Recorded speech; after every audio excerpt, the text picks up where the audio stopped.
Bismillahirrahmanirrahim. Assalamualaikum warahmatullahi wabarakatuh. Perkenalkan, kami mahasiswa dari Universitas Negeri Malang, Pendidikan Seni Rupa Angkatan 2020. Video ini dibuat untuk menyelesaikan salah satu tugas kelompok pada mata kuliah Kurikulum dan Pengembangan Bahan Ajar Pendidikan Seni yang diampu oleh Bapak Dr. Andes Iriaji, MPD.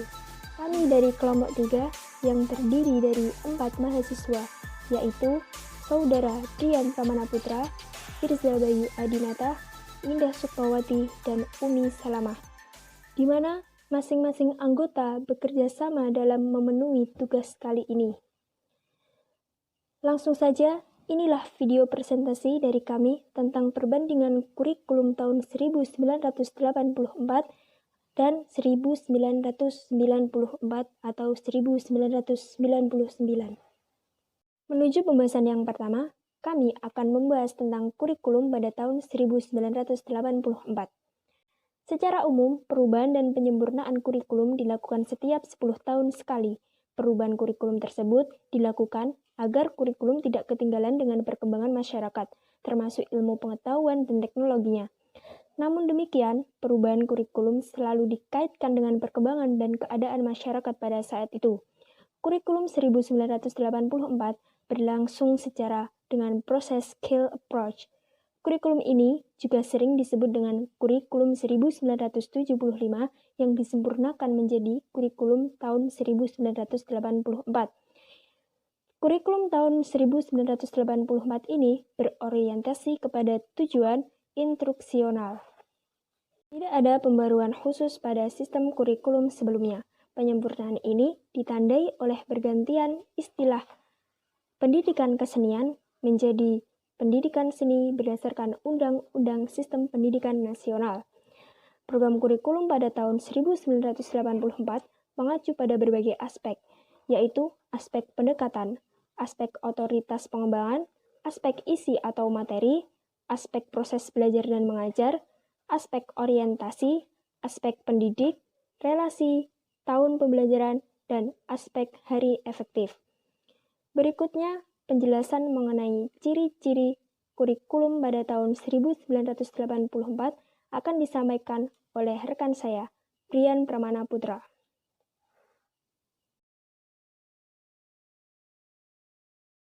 Berikut adalah ciri-ciri dari kurikulum pendidikan tahun 1984. Yang pertama, berorientasi kepada tujuan instruksional. Hal ini didasari oleh pandangan bahwa pemberian pengalaman belajar kepada siswa dalam waktu belajar yang sangat terbatas di sekolah harus benar-benar fungsional dan efektif.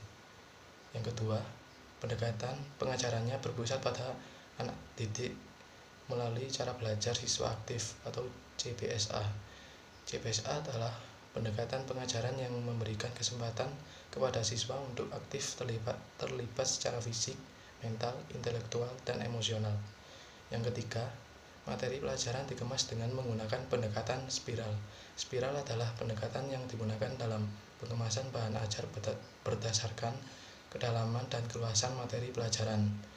Yang keempat, menanamkan pengertian terlebih dahulu sebelum diberikan latihan.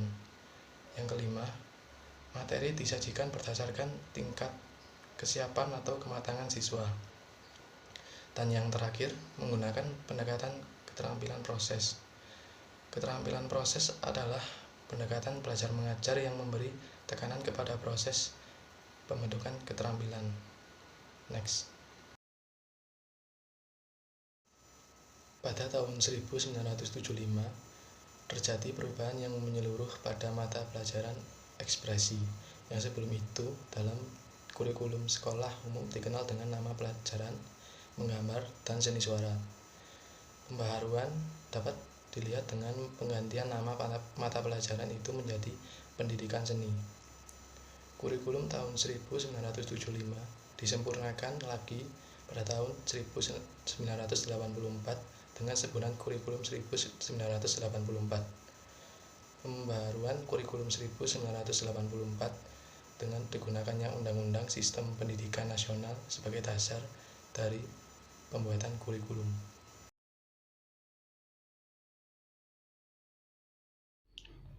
Kurikulum 1994 lebih pada upaya memadukan kurikulum-kurikulum sebelumnya, yaitu ingin mengkombinasikan antara kurikulum 1975 dan kurikulum 1984 antara pendekatan proses. Namun, perpaduan tujuan dan proses belum berhasil. Kritik bertebaran lantaran beban belajar siswa dinilai terlalu berat. Dari muatan nasional hingga lokal, materi muatan lokal disesuaikan dengan kebutuhan daerah masing-masing, misalnya bahasa daerah, kesenian, keterampilan daerah, dan lain-lain. Berbagai kepentingan kelompok-kelompok masyarakat juga mendesakkan agar isu-isu tertentu masuk dalam kurikulum. Walhasil, kurikulum 1994 menjelma menjadi kurikulum super padat. Next.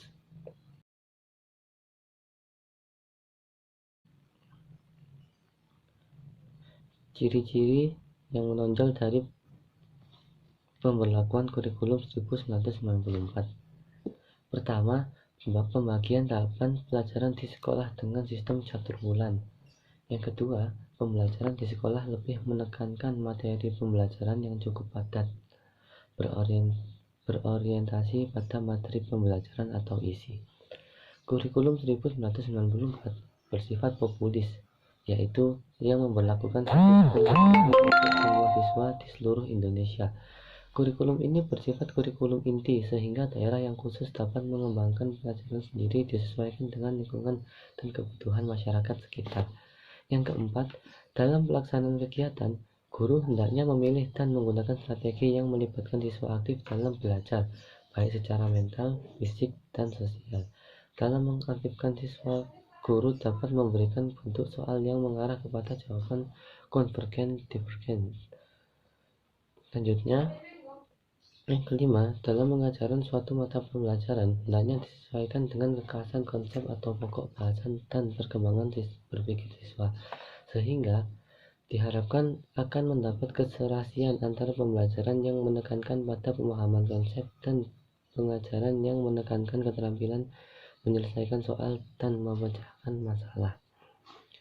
Yang keenam, pembelajaran dari hal yang konkret ke hal yang abstrak, dari hal yang mudah ke hal yang sulit, dan dari hal yang sederhana ke hal yang kompleks.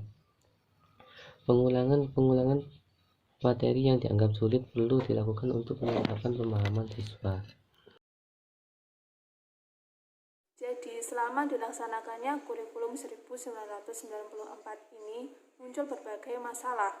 Hal inilah yang mendorong para pembuat kebijakan untuk menyempurnakan kurikulum dengan cara membuat suplemen kurikulum 1994, yaitu dinamakan sebagai suplemen 1999. Penyempurnaan ini tentunya dilaksanakan dengan mempertimbangkan prinsip penyempurnaan kurikulum, yaitu kurikulum secara terus-menerus sebagai upaya menyesuaikan kurikulum dengan perkembangan ilmu pengetahuan dan teknologi serta tuntutan kebutuhan masyarakat.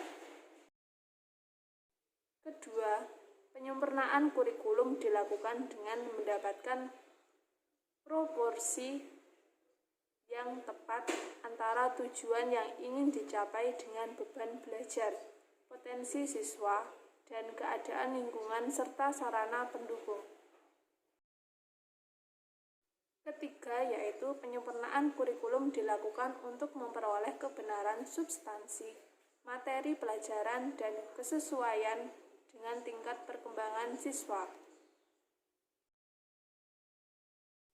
Keempat, yaitu penyempurnaan kurikulum mempertimbangkan berbagai aspek yang terkait, seperti tujuan materi, pembelajaran, evaluasi, dan sarana-prasarana, termasuk buku pelajaran.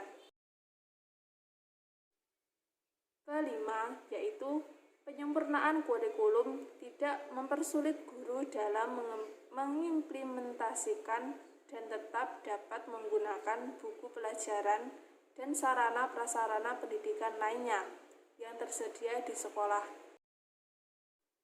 Terakhir, yaitu yang keenam, penyempurnaan kurikulum 1994 ini di pendidikan dasar dan menengah dilaksanakan secara bertahap, yaitu tahap penyempurnaan jangka pendek, dan penyempurnaan jangka panjang. Sekian presentasi dari kelompok kami. Apabila ada kekurangan, mohon maaf dan terima kasih telah menyaksikan. Wassalamualaikum warahmatullahi wabarakatuh.